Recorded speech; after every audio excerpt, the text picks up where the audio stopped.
Hello, hello, hello, hello.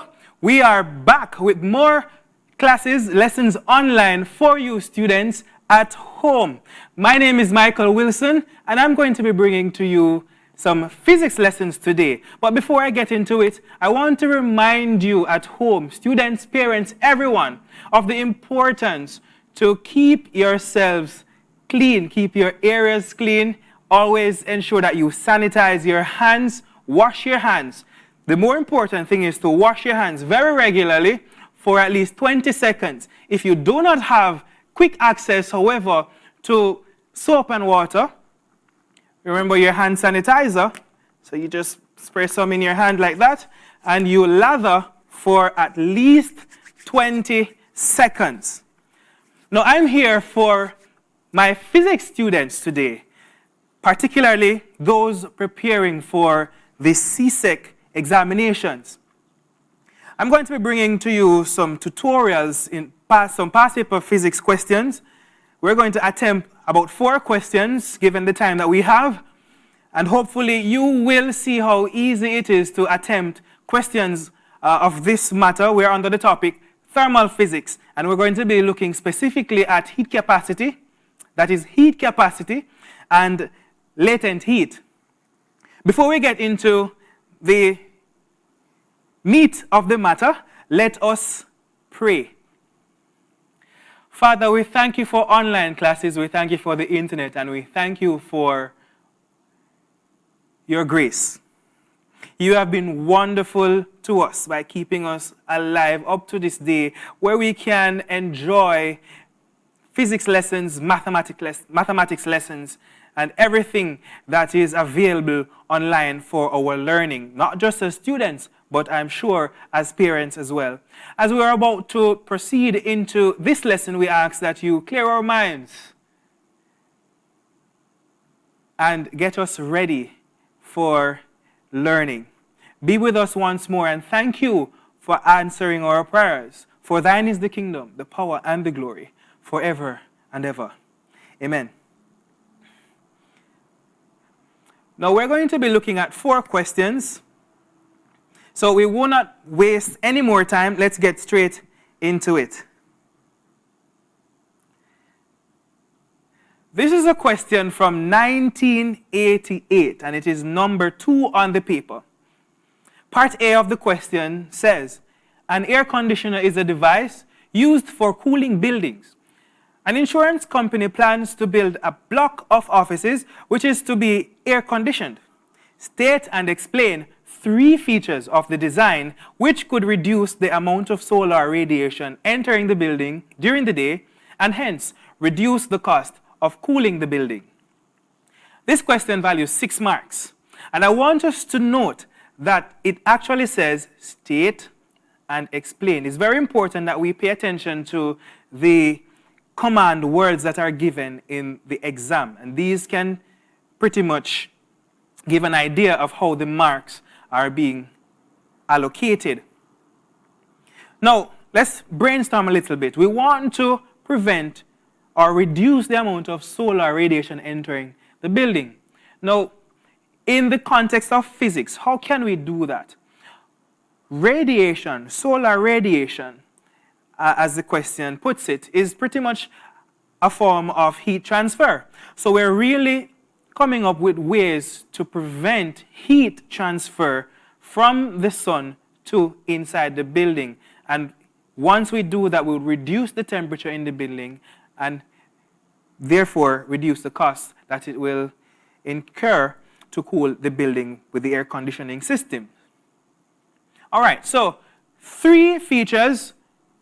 Once we state 1 feature, that should be 1 mark, and when we explain that feature, that's another mark, and then all 3 should total 6. So let's attempt. The first feature that I would suggest is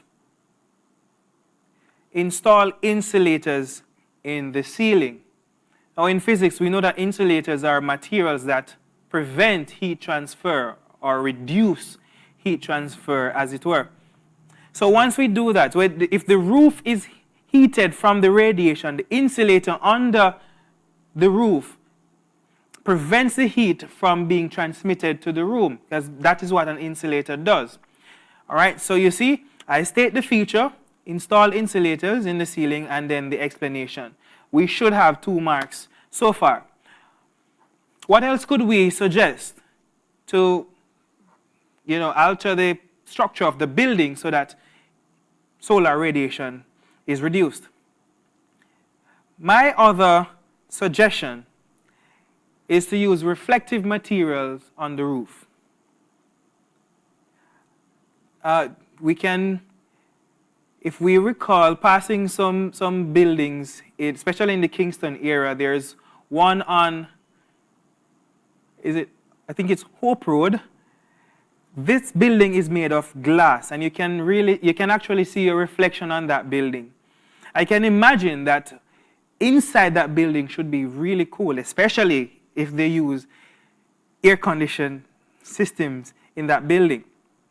There's also other buildings that we can think of that we have seen made of glass, possibly entirely from glass. All the walls are lined with glass, and the ceiling as well. But in my suggestion, just to say that a reflective material actually lowers the amount of heat from the sun to be absorbed, because most of the radiation is reflected into the air.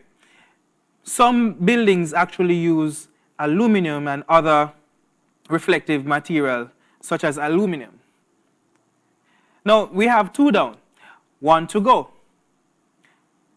My last suggestion is to use tinted windows, and this is a very common way of reducing solar radiation from entering a building, because tinted windows prevent ultraviolet rays from entering the building while allowing visible light to pass through. So the tinted windows are really acting they're basically functioning in 2 ways. They're preventing the ultraviolet rays, and they're also allowing visible light to pass through. So really, we can even limit the amount of energy we use for lighting as well as cooling. So some of the energy from the solar radiation is reflected and are absorbed by the tinted layer. So these are our 3. These are my 3 at least. However, the question is not limited to just these 3. We can choose from a myriad of other features that a building may have to prevent solar radiation. We could think about the type of paint used. I know there are certain paints now that are being made that have insulating properties in those paints. There are also plans in how the building is orientated. So that is also a feature. If we build the building with the windows facing the north, that could be another way to prevent solar radiation. Because if we remember, the sun rises in the east and sets in the west. The windows are facing north. We're basically angled at a 90 degrees from the motion of the sun. And so we won't be in direct contact with the rays. And that could also be another way to prevent solar radiation. Now, if you haven't been taught this in your class, not to worry. You can go and do your research. You cannot go wrong there. Go on the internet, go to the library, get some books, read. Read.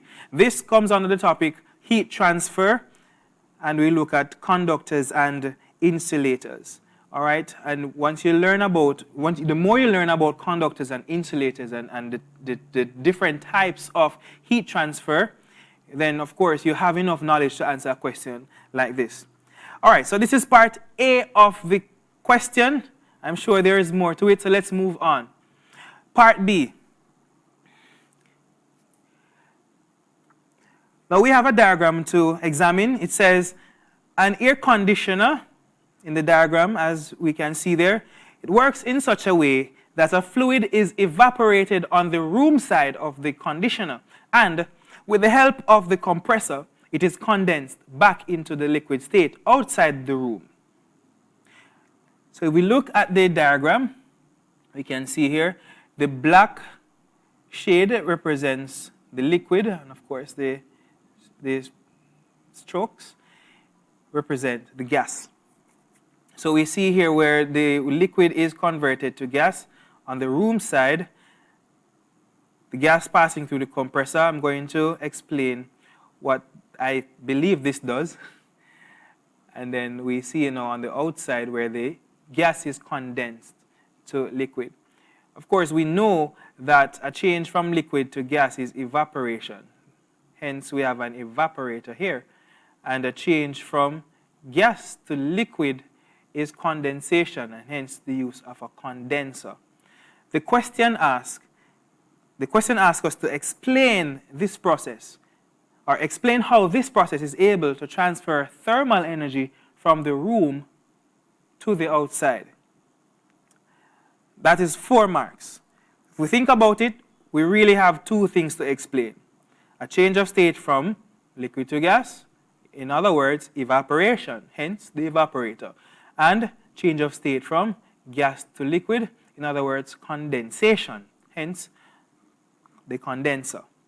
Once we explain these 2 processes as it relates to transfer of thermal energy, from the room, then we should be able to answer the question effectively.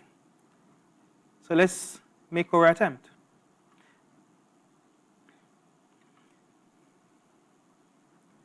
So we know that a change of state from liquid to gas requires a gain in heat energy. And I want us to pay attention to the fact that there must be a gain in heat energy. The liquid must gain heat energy in order for there to be evaporation. So therefore, we must have heat absorbed from the room by the evaporator in order to change the state of the liquid on the room side to gas. The gas is then compressed by the compressor. Well, of course, that is why it's called a compressor. But the compressor pretty much increases the density by making it more compact, because that's what the compressor does. And when the compressor increases its density, it also increases the temperature of the gas. In order, I believe, to create a temperature difference between the fluid and the room, because the fluid would have already absorbed the heat from the room. And so the compressor builds up that temperature difference so that it can be lost easily. And so the next change can even take place more effectively. So once that is done, the gas is then brought to the condenser, right?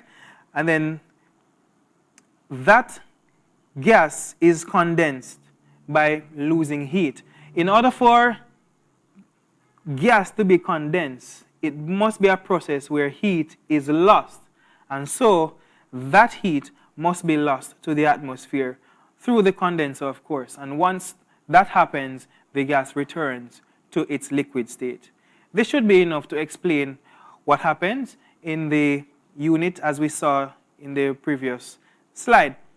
So just to reiterate, the liquid changes to gas by absorbing the heat from the room. Enough heat is absorbed to convert the liquid to gas. The gas is then brought to the compressor to increase its density and hence increase its temperature. Once that happens, it is brought to the condenser where the atmosphere absorbs that heat energy from the gas, converting it into liquid. And this is a process that goes on and on and on and on until the room reaches its optimum temperature, or the temperature that the occupants in the room would desire. So there we have it. I hope this is clear and we can move on. Now, part C of the question is where the fun begins, because we have to grab our, you thought I was going to say calculators. No, your minds. Well, you might need your calculator. But some reasoning must take place here. And of course, this is the fun part, because we're going to be using our knowledge of heat capacity And yes, it's just heat capacity. All right, let's get into it. The heat capacity of the room is 3 times 10 to the 4 joules per Kelvin. The room is cooled by an air conditioner extracting heat at a rate of 500 watts. By how much will the temperature of the room fall in 5 minutes? All right.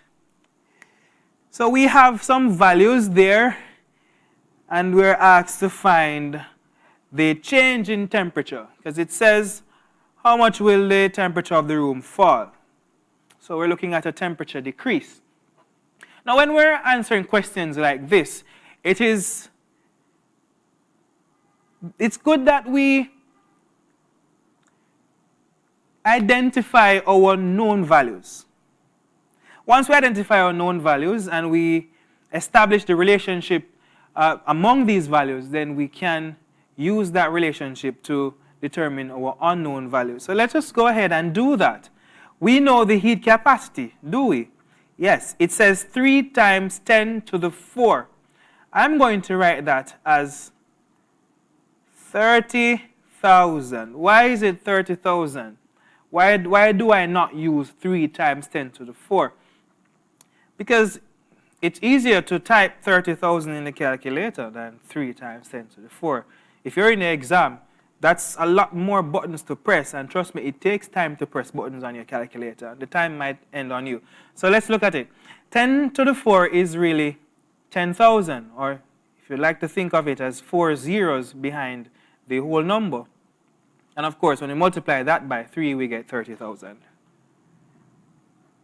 That's just a simple way of looking at it. All right, we also know the power. Now, the question didn't say power, but it stated it in watt. And we know that watt is the unit of measurement for power. And so that is what we're given. Power is 500 watts. What else do we know? We know the time.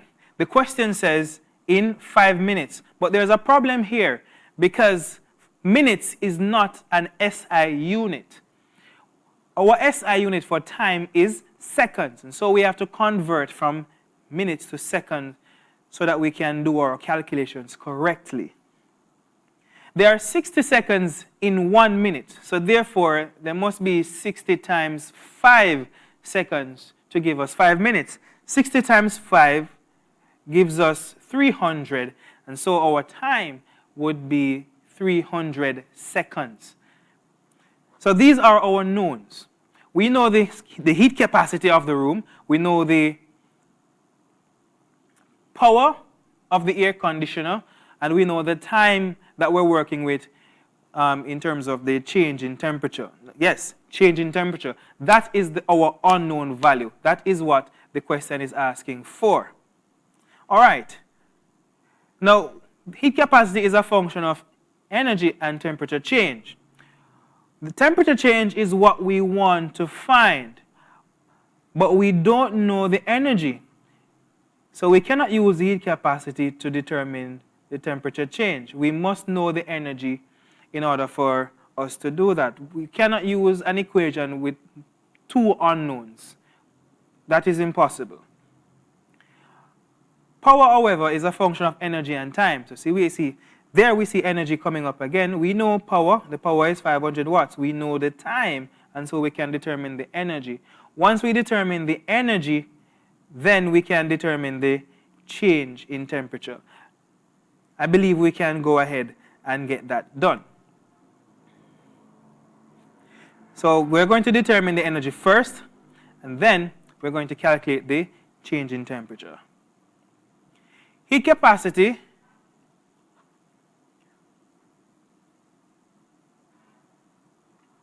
(500 watts), as we know, it is equal to 500 joules per second because power is a rate of transfer of energy. That means 500 joules of energy is being transferred every second, right? And so we use the formula power being equal to energy divided by time. Energy is what we want to find. That is what we want to determine here. And so we have to transpose the formula to make E the subject. All right, so E, therefore, is equal to P times T. Energy must be equal to power times time. In other words, E is equal to something times something. We have to be careful how we substitute our values, and it works very well when you use your brackets. And so you will see me doing my calculations using brackets every time I have to substitute a value. So if E is equal to power times time, then our power is what? 500 watts. So I substitute my 500 there, and the time as we calculated is 300 seconds, and so I substitute my 300 right there. The next thing for us to do is to multiply these values. I told you did not need your calculators, because 500 times 300 is equal to 150,000. Therefore, the energy that is being transferred over the period of 5 minutes or 300 seconds is 150,000 joules. Now that we know the energy that is being transferred between the air conditioner and the room, we can now calculate the change in temperature using our heat capacity formula. So we know that heat capacity is equal to energy divided by change in temperature. So we saw that heat capacity there is a function of energy and change in temperature. Now, change in temperature is what we want to determine. So we have to tidy up our formula a little bit to make delta theta the subject. Delta theta is our variable there for change in temperature. We should know that the function delta simply means change in. It's not a multiplier, it's just a notation to say change in. And of course, theta is temperature. So it should read change in temperature, delta theta. So let us transpose this formula. We should have delta theta be equal to E over C. In other words, delta theta must be equal to something divided by something. So here we have a substitution task here again. What is in the numerator? That's what we're going to substitute. What is in the denominator? That is what we're going to substitute. Our numerator should be energy, because delta theta is energy divided by heat capacity. So we substitute our energy there. We calculated it to be 150,000. So we're going to substitute 150,000 there. The numerator is represented by the heat capacity, which was given to be 30,000 joules per Kelvin. Of course, it said 3 times 10 to the 4, but 10 to the 4, as we know it, is 10,000. 10,000 times 3 is 30,000, and so we can substitute our 30,000 right there. And we can simply make this calculation. You don't need your calculators again for this. And we can just simply divide 150,000 by 30,000, or 150 divided by 30, or we could even say 15 divided by 3. The calculation simply turns out to be 5 Kelvin. 5 kelvins is our change in temperature. Therefore, we can conclude that the change in temperature of the room in 5 minutes is 5 kelvins. Good. So part C of the question is done. Let us move on. Part D. Question is not finished. Now it says, architects quote the power of air conditioning systems in a strange unit called the ton of air conditioning. Ooh, that's a grotesque word. Ton of air conditioning. A system is rated at 1 ton if it extracts the same amount of heat in 1 day as 1 ton of ice would need to melt at its normal melting point. I think we need to read this again so we can assimilate the concept here. Architects quote the power of air conditioning systems in a strange unit called the ton of air conditioning. And in an attempt to explain the ton of air conditioning, it says that the system would be rated at 1 ton if it extracts the same amount of heat in one day, that amount of heat that would be extracted in one day would be the same amount of heat that ice, that 1 ton of ice rather, would need to melt at its normal melting point. So let us visualize a little bit. There we have a ton of ice, and it's going to melt at its normal melting point. The energy that is going to be required to melt 1 ton of ice, that is what we're going to use to change the temperature, I believe. Let's see, the system is rated at 1 ton if it extracts the same amount of heat in one day. All right, so the amount of energy that is required to melt the ice, that is the amount of energy that we're going to extract, or that is the amount of energy that the air conditioning system is going to extract in one day. Let us move on to see how we can calculate these or solve this problem effectively. I seem to be a little bit thrown off by this question, but don't worry, we'll get there. It says, using the data provided on the cover page, calculate how many kilowatts are equivalent to the ton of air conditioning. So the ton of air conditioning is really it's really a unit of power, because they're asking us to they're asking us to equate or find an equivalent for the ton of air conditioning in kilowatts, and we know that kilowatt is power. All right, so they ask us to look at the cover page, so let's take a look at the cover page to see the information that we might need to answer this question effectively. Let's take a look. Now on the cover page, we can see the information there. There's an information given right there.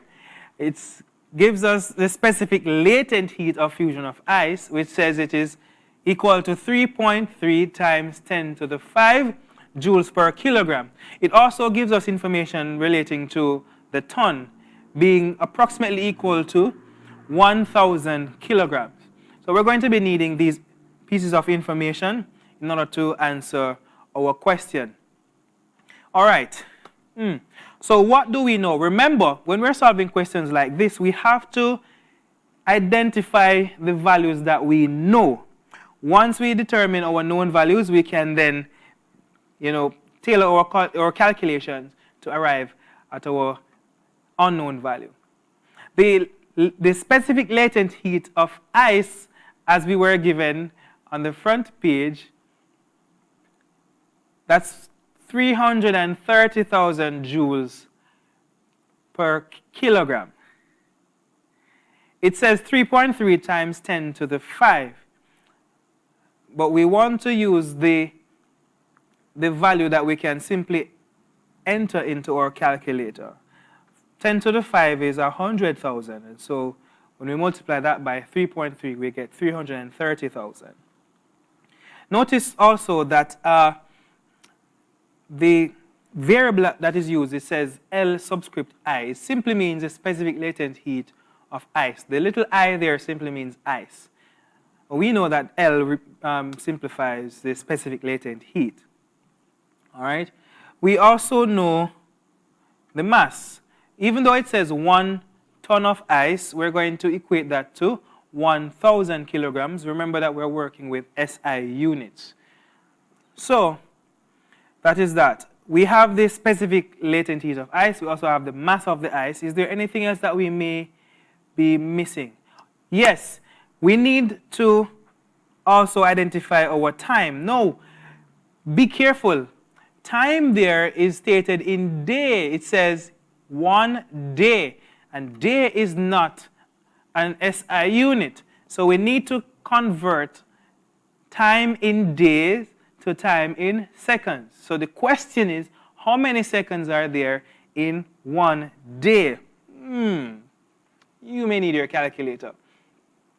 There are 24 hours in a day.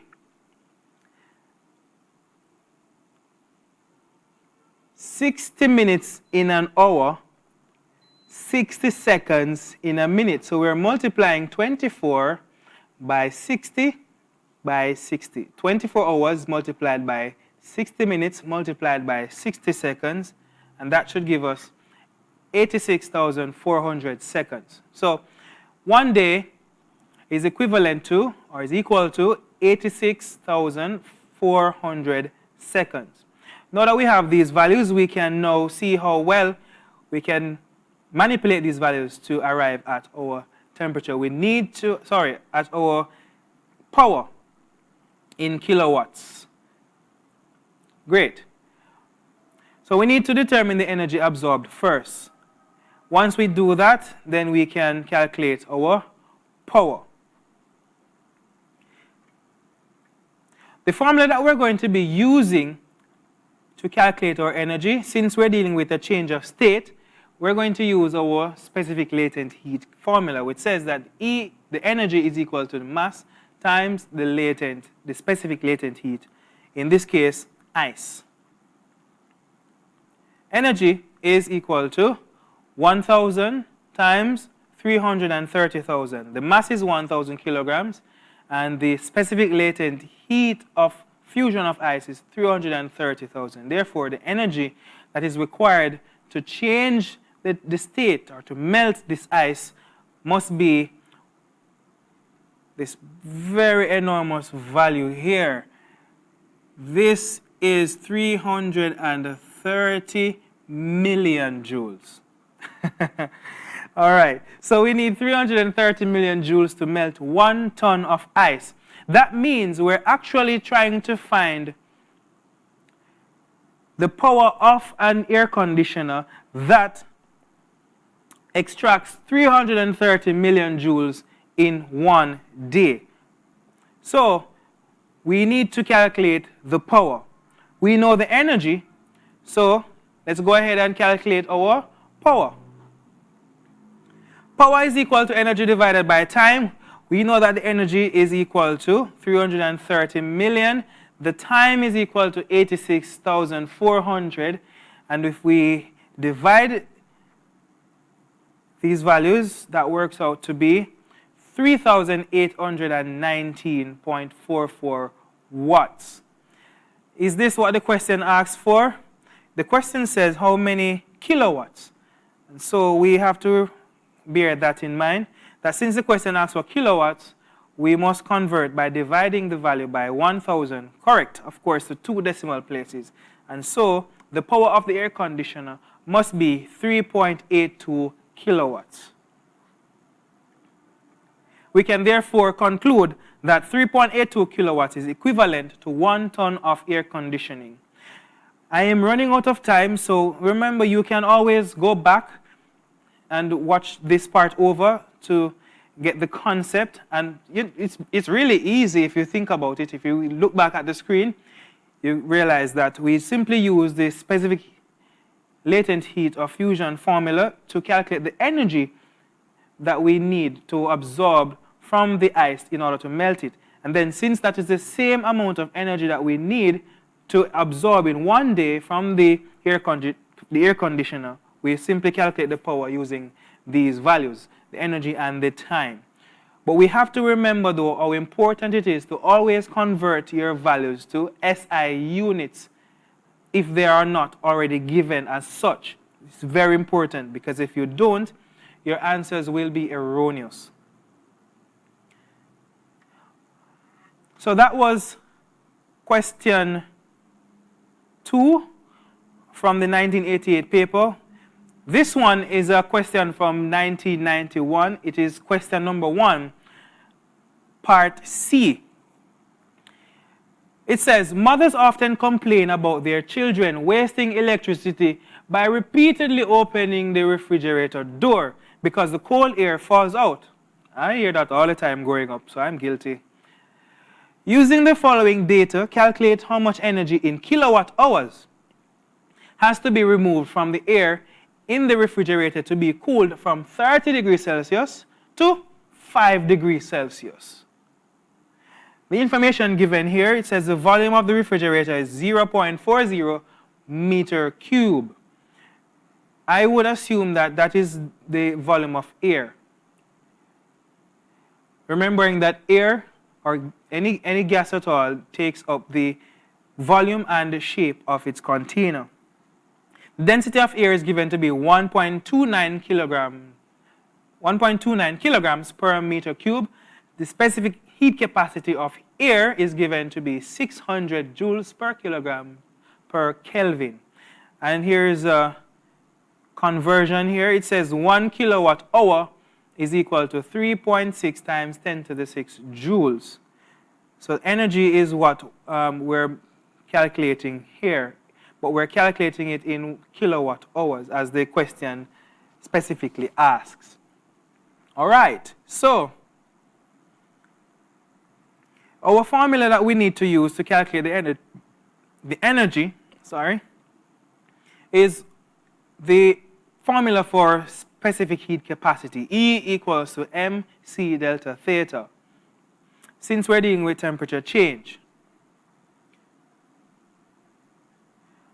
Now, we do not know the mass of the air, and that's one thing that we should realize here. In order for us to use this formula, we must be able to know the mass. We cannot use a formula with two unknowns, so we have to determine the mass. Luckily, they gave us the density of the air and the volume of the refrigerator. We're going to use that volume of the refrigerator as the volume of the air, remembering that air takes up the volume and shape of its container. Therefore, the volume of the air is going to be 0.4 meter cube. We need to find the mass, so we transpose to make m the subject, and that is mass equals to density times volume. The density was given to be 1.29, and the volume is given to be 0.40. When we multiply these two values, the mass works out to be 0.52 kilograms. And now that we have determined the mass, we can now use the formula that we intended in the first place. Our E equals mc delta theta. All right, so E is equal to something times something times something. Remember, when we substitute our values, we use our brackets. Energy is equal to mass times specific heat capacity times change in temperature. Our mass, as we worked it out, to be 0.52 kilograms, so we're going to substitute it right there. The specific heat capacity of air was given as 600 joules per kilogram per Kelvin, so we're going to substitute that there. And our change in temperature, we get our change in temperature from the question. It says the air in the refrigerator should be cooled from 30 degrees Celsius to 5 degrees Celsius. That represents a change of 25 degrees Celsius. And so we're going to substitute our 25 right there. When we multiply these values, the energy turns out to be 7,800 joules. So the refrigerator is extracting 7,800 joules from the air in the refrigerator to reduce it from a temperature of 30 degrees Celsius to 5 degrees Celsius. But we're not done. The question asks for this value in kilowatt hours. This is why they gave us the conversions here. 1 kilowatt hour is equal to 3.6 times 10 to the 6 joules. So let's see if we can do our conversion. 1 kilowatt hour is equal to 3,600,000. That's 10 to the 6 is really 1 million. And when you multiply that by 3.6, you're really talking about 3.6 million. So that's 3.6 million or 3,600,000 joules. So we don't know how much kilowatt hour is equal to 7,800. So we're going to represent that by an X. So we say X kilowatt hour is equal to 7,800 joules. If we rationalize one side of the equation, it must be the same rationalization on the other side. We're going to take a ratio on the left-hand side of both equations and a ratio on the right-hand side of the other equation. And hopefully, the two ratios must be equal. In other words, x divided by 1, that's the left-hand side, we divided the kilowatt hours, it must be equal to 7,800 divided by 3,600,000.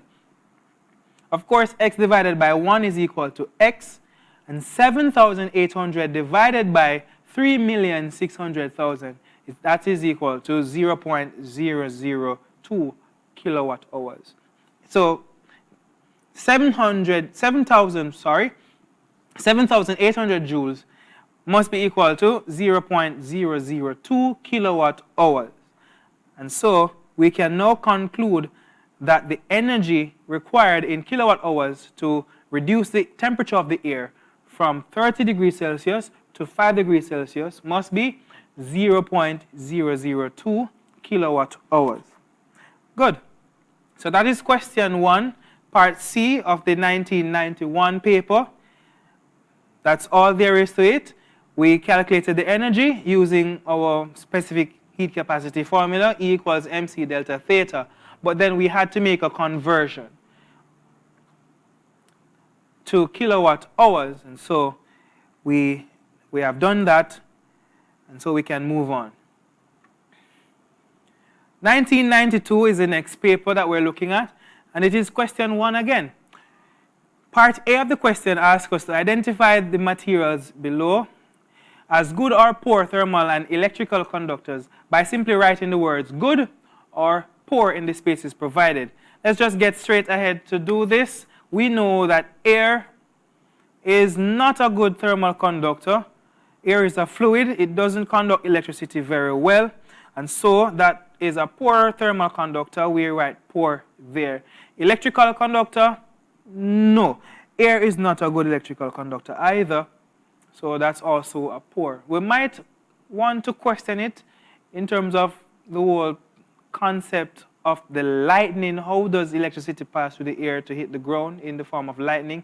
That's something for discussion for another time, but it's very interesting. And we can look at that in another tutorial. But air is not a good electrical conductor. Mercury. Now this one should be interesting because we know that mercury is a metal. So it must conduct heat very well. It must also conduct electricity very well. But I'm sorry to break or to burst your bubble. Mercury is actually a poor thermal conductor. One may ask, then how is it used for thermometers? Well, that is why it is used for thermometers. If you use a good conductor of heat for a thermometer, then the object shouldn't really move that much. Now, because mercury at normal temperature and pressure is in liquid state, that makes it a very poor conductor of heat. That means it's more likely to boil or to transfer the heat energy by convection. So the transfer of heat in mercury should be by convection because it's a liquid. Now, is mercury a good electrical conductor? Some sources may say it's a fair conductor of electricity. Fair is not good enough for me, so that's poor. I think it's a poor electrical conductor. You can do your research there. This might be up for debate. Aluminum, no doubt about that. That's a good thermal conductor. It is a metal. It conducts electricity very well. It's used in some circuits. We also have aluminum to be a very good electrical conductor. So we have it there. We can move on. This is not the only part of the question, so let's not waste any more time. Part B says the diagram below represents an ice cream maker in which the temperature of the ice cream mixture is reduced by surrounding it with ice and salt. Indicate on the diagram by means of an arrow the direction of heat flow between the mixture and the ice salt. Now it says in the question it says the mixture is reduced by surrounding it with ice salt. That means we're cooling the mixture, the ice cream mixture. It means then that in order for that to take place, whatever is surrounding it must have a lower temperature.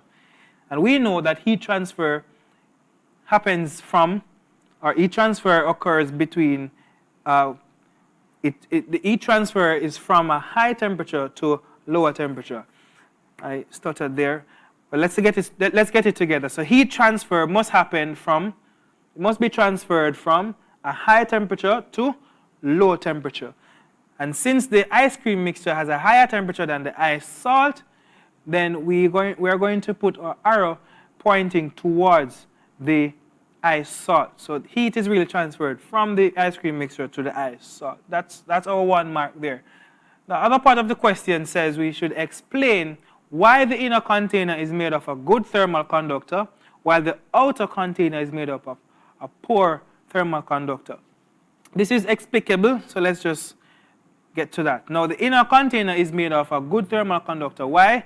Because heat must be allowed to pass from the mixture to the ice salt. That is why, that's the whole purpose of using a good conductor. We want to use that to freeze or to reduce the temperature of the ice cream. The outer container, however, must be a poor conductor because we do not want the temperature of the atmosphere to interfere with the process of reducing the temperature of the ice. That would slow the process. Part C of the question, it's my favorite part. I don't know, part C always seems to be the calculation aspect of the CSEC question. It says 0.30 kilograms of ice at 0 degrees Celsius is placed in a container. How much energy is required to completely melt the ice? We're talking about melting, so we must know that we're going to use our formula E equals m times L. Mass times specific latent heat, because that's what has to do with change in state, latent heat. Good. All right, so let's go. What do we know? The energy is equal to mass times specific latent heat. The mass was given in the question. It says 0.30 kilograms, so we can substitute that right there. Now, the specific latent heat of fusion of ice, as we know it, is 330,000 joules per Kelvin. Sorry, joules per kilogram. And we can see it down there in the information given to the lower left corner.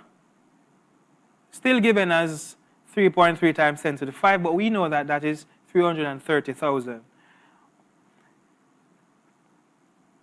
When we multiply these values, we get 99,000 joules. So the energy required to melt this ice at 0 degrees Celsius, 99,000 joules. There's another part of the question. It says, how much energy is required to raise the temperature of the melted ice to 15 degrees Celsius? Now, sometimes CXC and other examination bodies, they tailor their question in a way to throw us off, as it were, because it says melted ice. If we think about it, melted ice is water. And so we have to be careful when we're brainstorming or we're breaking down our questions to understand it enough to answer the question effectively. So since we're dealing with water and we're dealing with a change of state, we use our change of state formula, which is a formula for specific heat capacity. Therefore, E is equal to something times something times something. Remember, we're always using our brackets when we're substituting. The mass is still 0.30 kilograms. We're talking about the same ice that melted, so we're going to substitute our 0.30 there. Then the specific heat capacity of water. The melted ice is water. And so we're going to use the specific heat capacity of water, which is given below as 4.2 times 10 to the 3 joules per kilogram per Kelvin. That works out to be 4,200 joules per kilogram per Kelvin. 10 to the 3 means 1,000. 3 zeros, or 1,000. And that, when you multiply that by 4.2, you get 4,200. The change in temperature is simple. The ice melted at 0 degrees Celsius, and we're trying to increase the temperature to 15 degrees Celsius. And so a change from 0 to 15 must be 15. The next thing for us to do here is to multiply. I hope you have your calculators and you are working along with me. This works out to be 18,900 joules. The question is not finished. There's another part of the question that says, some water at 30 degrees Celsius is added to 0.30 kilograms of ice at 0 degrees Celsius. The ice melts and the final temperature of all the water is 15 degrees Celsius. Use your answers to 1 and 2 above to determine the mass of the water added. So apparently the questions that we were answering before has to do with some water that was added to the ice at 0 degrees Celsius. So imagine we had a container with 0.3 kilograms of ice and then some water was poured onto that ice. The temperature of the water poured to the ice is 30 degrees Celsius. And then when we mix all that together, the final temperature of the overall mixture is 15 degrees Celsius. All right. The ice, as we can imagine, absorbed heat from the water added. So we're going to assume that the energy lost by the unknown mass of water must be equal to the energy gained by the ice that was resting in the container, which has a mass of 0.30 kilograms. The energy, therefore, must be equal to the 99,000 joules, which was used to melt the ice. But after that, energy was still being absorbed because the temperature increased. And so the amount of energy that was absorbed to increase that temperature of the ice was 18,900. So therefore, it's the total energy that is absorbed that must be equal to the energy lost by the water that was added. The energy that the water lost, that's the unknown mass of water, can be written in terms of its specific heat capacity. Because we know that E is equal to mc delta theta. And so instead of writing E, we just simply say mc delta theta.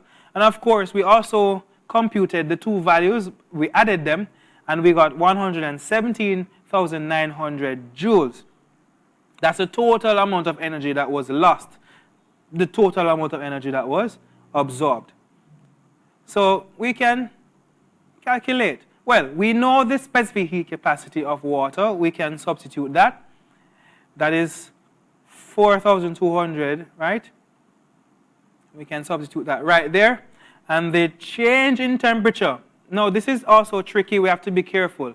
The temperature of the water when it was poured is 30 degrees Celsius. But at the end of the mixture, it turned out to be 15 degrees Celsius. So a change from 30 to 15, think about it.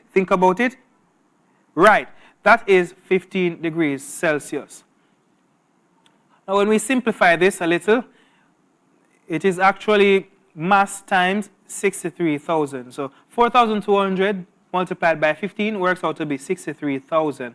Remember, we don't know the mass. That is what we're actually trying to determine. And we're going to do so by simply transposing our formula and dividing on the right-hand side by that 63,000 there. I'm giving you time to use your calculator. I think you have it now. So the mass must be equal to 1.87 kilograms. So 1.87 kilograms of water at 30 degrees Celsius was added to the ice.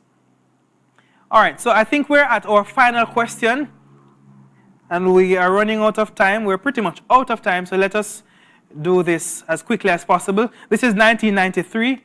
The first part of the question says to define specific heat capacity.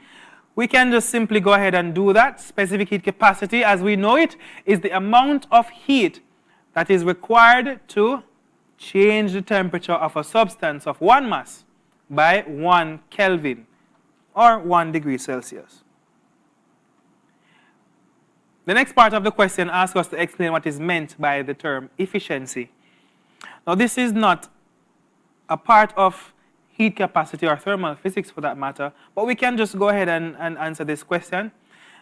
Efficiency, as we know it, is the measure of the work done by a system or a machine against the input. So the input energy must be used up to its maximum. When we see how much work is done by a machine versus how much energy is put in, when we measure those two together, we can determine how efficient the energy is. Sorry, the machine, how efficient the machine is. So a machine that does more work with a given energy, a given input energy, is more efficient than a machine that does less work with the same amount of energy. I believe we understand that concept, so we can move on. And that was 4 marks. 2 for each, I believe. A large amount of thermal energy produced in modern power stations is wasted. State the useful energy changes taking place in an oil-fired power station. Now, you might not have been exposed to the processes at an oil-fired power station, but it says energy changes. Now, sometimes we have to look for some key terms in our question and use context clues. Energy changes, and then it says oil-fired. So we know that there's going to be chemical energy there because of oil. We also know that there's going to be thermal energy because we're using fire. And of course, it's a power station. Power stations generate electrical energy. And so these are the 3 energies that we're going to be talking about. Chemical energy, thermal energy, electrical energy. So what are the energy changes? The first energy change is chemical to thermal. Chemical energy stored in the oil is converted to thermal energy from the burning. And then that thermal energy is converted to mechanical energy. We may not have thought about that because what it does is it causes the turbines to spin. And when those turbines spin, that mechanical energy now creates an electromagnetic field that induces electricity in the power supply that is given to us. So that's our 3 energy changes: chemical to thermal, thermal to mechanical, mechanical to electrical. Now, questions may arise under this application, power stations. I would encourage you students to do some extensive reading on any application at all of topics that you learn in physics in real life. And so one application of heat and heat energy in real life is the power station. Now, this question could be tailored as an electricity question as well. So we have to, do our reading and read extensively so we can be equipped with enough knowledge to face these questions. We may not be able to do everything in class. This is not the end of the question, so let us move on to the more exciting part. Part 3, I believe this is part 3. In such a power station, thermal energy is wasted at a rate of 660 megawatts. How many joules of energy are wasted in 1 second? 660 megawatts simply means 660 million. The prefix mega means 1 million. It means times 10 to the 6. So therefore, we are wasting 660 million watts of power. In other words, since we know that the wattage is a measure of energy being transferred over time as joules per second, then we can say that the energy being lost each second is 660 million. So we can just simply write that down to say, okay, the energy that is being wasted every second is 660 million. The other part of the question says that a nearby river is used to absorb this waste heat. A mass of 6 times 10 to the 4 kilograms of water passes the power station every second. What is the temperature rise of the water if it absorbs all the waste heat? They give us the specific heat capacity of water here. Notice that they give us it as 4,200 this time. They usually would say 4 times 2 times 10 to the 4.2 times 10 to the 3. So we have to know the different ways of writing our units so that, they don't fool us easily. All right, what do we know? We know the energy. That's energy being lost every second. That is 660 million joules. We also know the mass of the water. Yes, it says 6 times 10 to the 4, but that works out to be 60,000. 10 to the 4 is 10,000. When you multiply that by 6, that is 60,000. The formula that we're going to be using is the specific heat capacity formula, since we're talking about temperature change. And we can just get right into it. We're substituting values. But before we do that, we have to transpose our formula to make the temperature change our subject. That is what we want to determine. It says, what is the temperature rise?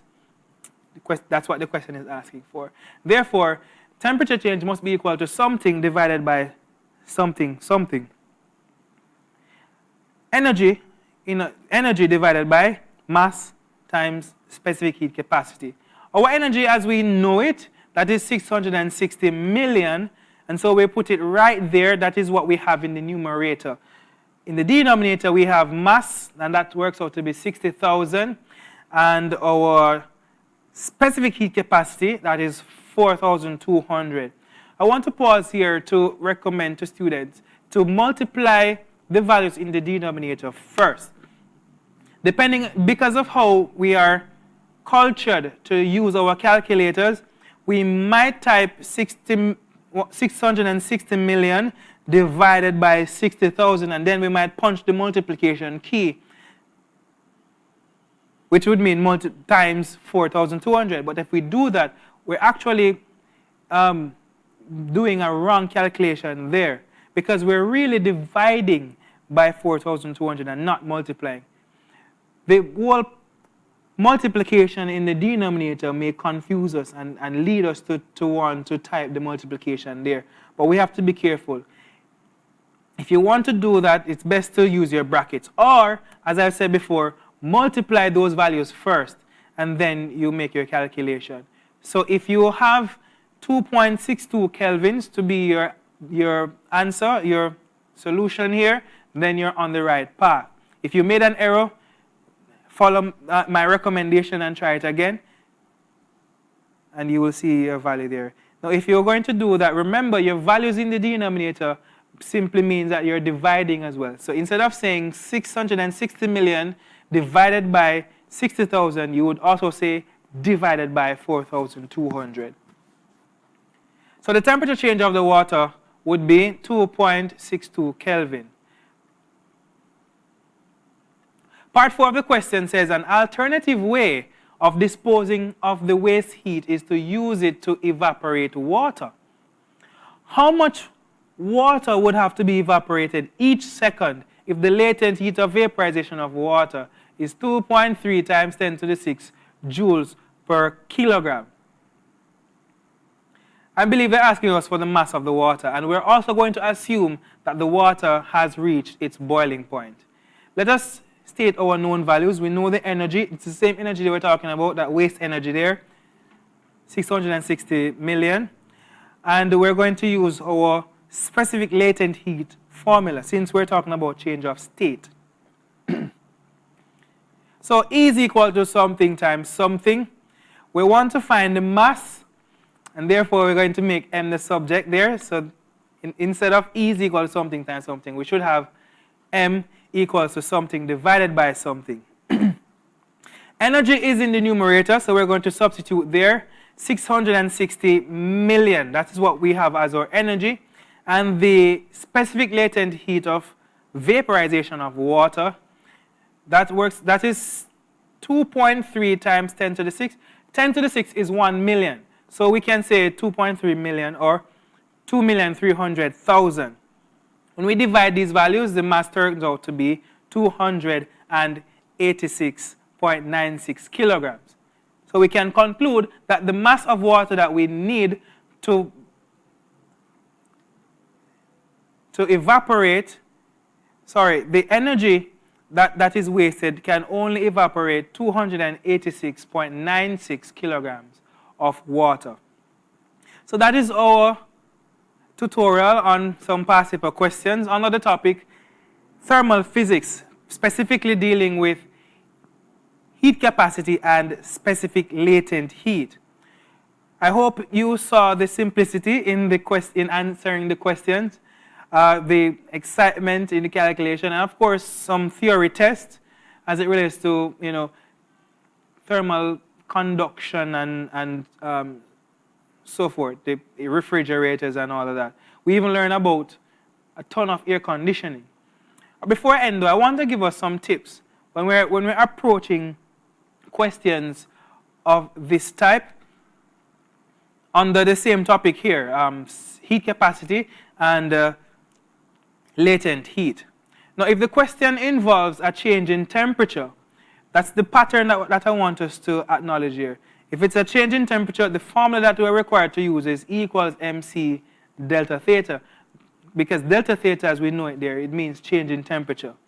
If the question involves a change in state, which means that a change from solid to liquid, liquid to gas, or backwards, gas to liquid, liquid to solid, then we use our latent heat formula, which says E is equal to mass times the specific latent heat of whatever the substance we're working with.